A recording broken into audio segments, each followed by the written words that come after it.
Thank you, Jay. Jordan Poole. Appreciate that. Yeah, no Jordan Poole. Where are you, Priest? Hit us. I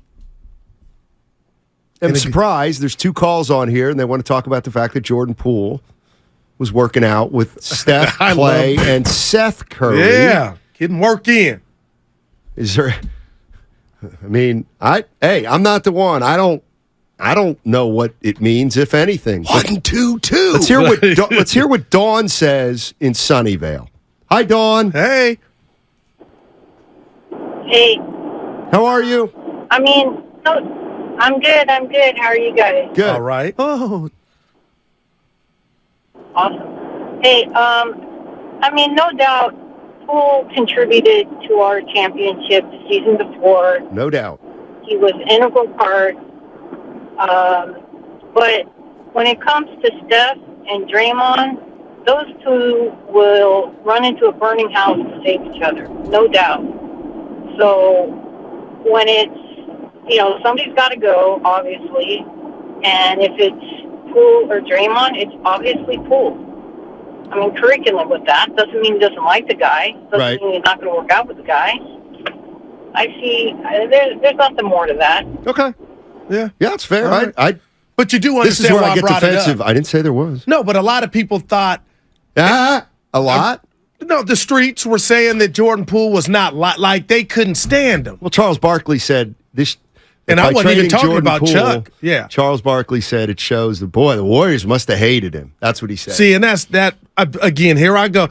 You made up something. I was driving in the caddy home yesterday, and something you said about the show to me, and it happens every day. I could pick one little thing out, and I talk to myself. You go, Goo, you kind of hit your wagon to some guys like Westbrook, Harden, the Pools. Certain type of player. Yeah. I can. You put a player up on the board, and I can tell you exactly what you think of them without you having to tell me. Anyway, I had a good chuckle. I know everything. I'm sitting here like I felt Jordan Poole to go that far to maybe say that from a personal standpoint he was not liked. I think that was weak sauce. Not everybody was saying it, and I didn't hear Barkley's up until yesterday, but I'm glad they were working out with the kid. And Kevin Durant also worked out with Poole. I know what's that got to do with anything. Former Warrior. I'm sure a certain guy's name came up. I got to push you on this. Yeah. So you just said you don't think it's true that the Warriors didn't like Poole. Now, we had Coach Kerry Keating, who was great with us in here yesterday on the crossover. Mm-hmm. He thought the style of play was it was a misfit. Now, they cannot like the fit. But from a personal standpoint, I was like, man, could this kid really have rubbed these guys the wrong way? And that video showed me 2 of the most important Warriors here in this run under Steve Kerr liked him enough to work out with him and call him, let's meet somewhere. So that goes a long way for me, where Jordan Poole, maybe as a basketball player, got on their nerves, but as a guy, they're still Gucci. I feel like if you're asking me, hey, Steiny, what do you think about these guys? I'd say, yeah, I'm not sure. But if you say no, you have to come up with a take. I would say, to me, I would guess that Steph Curry and Klay Thompson want to make sure that Poole doesn't think that any of this stuff is personal, and that there is absolutely a part of Klay and Steph. I love that want to tell Jordan that there's a big picture here, and like, dude, I might need some Kleenex. Stop. I love that. I'm not necessarily saying they talk about it, but the fact that they work out together. And Poole was like, I think there would have been a circumstance with Steph Curry's not Steph Curry. Let's say he's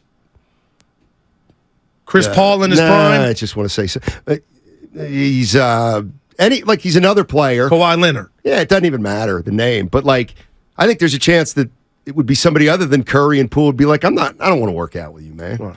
Why would I want to work out with you? I just played with you for 4 years. Splash Brothers. And you up on and got me moved out of here. Yeah. So it tells me that that's probably not the case. Right, and I love it. So Anthony and Benicia. Hey, Anthony, how are you? What up, fellas? Hey. What up, fellas? Guru, what's up, I got your back, man. It was a mistake. It was misinformation. That's my story, and I'm sticking to it. Oh, yeah. So, talking about yeah. the room I situation. got your back. I heard the recording, man. Yeah. But I'll be a great wingman for you. But Yeah. check this What are you out. saying? Oh, Whoa, whoa, what does that Steiny, the mean? streets talking. Because the other part of that unsaid sentence No, is because no. Steiny ain't. Hey, listen, that's just between me and Mr. Johnson over there. So, Well, I'm nosy. You're laughing during the whole thing. I mean, Anthony, my man's telling me I'm nosy, so I'm going to be horning in here somehow. What you got, eh? I'm just. All right. So first of all, good morning to you fellas. Loving the show. So, actually wanted to talk about the Mike Breen thing, but we brought up Jordan Poole and him working out with Talk Steph about Klay everything. and Whatever you want, buddy. Yes. So, all right, great. So I think it's fantastic. I never thought, as a fan, I never thought that the Warriors disliked Jordan Poole to the point where, like, it was like, get him out of here. I think that when we really look at the nucleus, they want to keep Steph, Klay, and Dre together. And you got the situation that happened with Draymond and Jordan Poole. It was never going to be rectified. And I think Steph is mature enough and is man enough to have understood that it was never going to be rectified. And so when you think about the financial ramifications, the only thing that made sense was for Jordan Poole to go. But all these fans that come up with this in their head that, like, they just couldn't stand JP and they wanted him out of the building, I never believed that. I think that punch was a ripple effect that made the whole season contentious.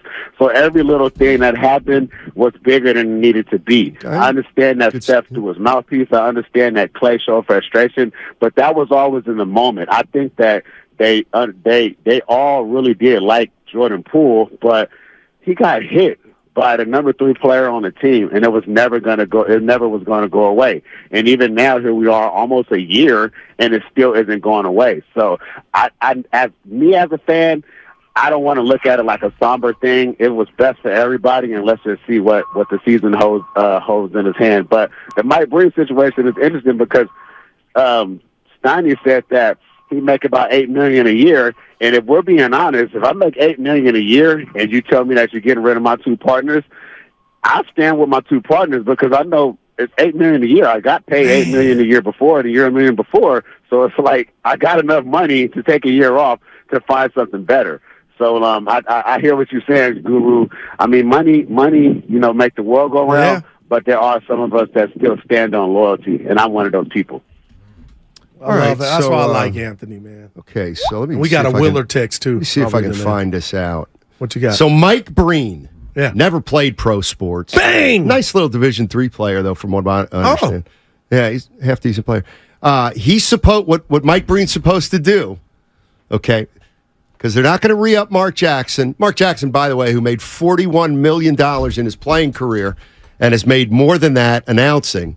Mike Breen's supposed to walk away from a salary because they're not rehiring or staying with a guy who's already made $150 million in the course of his career. So I like Mark how you Jackson, laid that out. who's made $150 million, Mike Breen's going to take a bullet for him, a salary bullet. I promise you, I don't watch Rob. I'm out. And I'm not Mickey Mouse. I don't make enough money to turn down a salary. Yeah, and I'm not. I just don't. Hey, listen, I'm not advocating Mike to do that.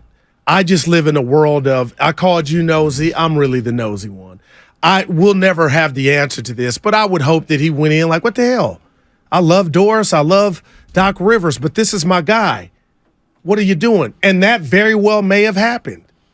So I'm not going to come down Breen's road for him to, Mike Breen, and say he was supposed to say I'm out. But I'm just saying, Steiny, he had enough clout if him and Mark were really like that, and maybe they are, that, what's going on with my right-hand man? I'm interested to know out there, 888-957-9570, just because you brought it up, and it's kind of interesting, and it does work with the Mark Jackson thing. I don't care if it's sports or not. Can somebody give me an example of a tandem, a 2-person tandem, okay, where management or somebody with more power than either of the guys of the tandem says, we're going to move off one of the guys. What does the other guy owe the person he'd been working with? That's interesting. And the one comp we got right now is Jordan, right, with Phil Jackson. Not really, because that never kind of came to fruition. It was a threat where Jerry Krause said, okay, I won't. I'll bring you all back for one more year. Oh, yeah, Phil, yeah. So my question is, can anybody out there think of I don't know, maybe it's even in your personal life. Like it would be if Nahigian called me in and said, hey, we got to let go of Guru. Has there ever been a Steinmetz who'd be like, well, then I'm out? What do you mean? Well, I'm out. I'm not working.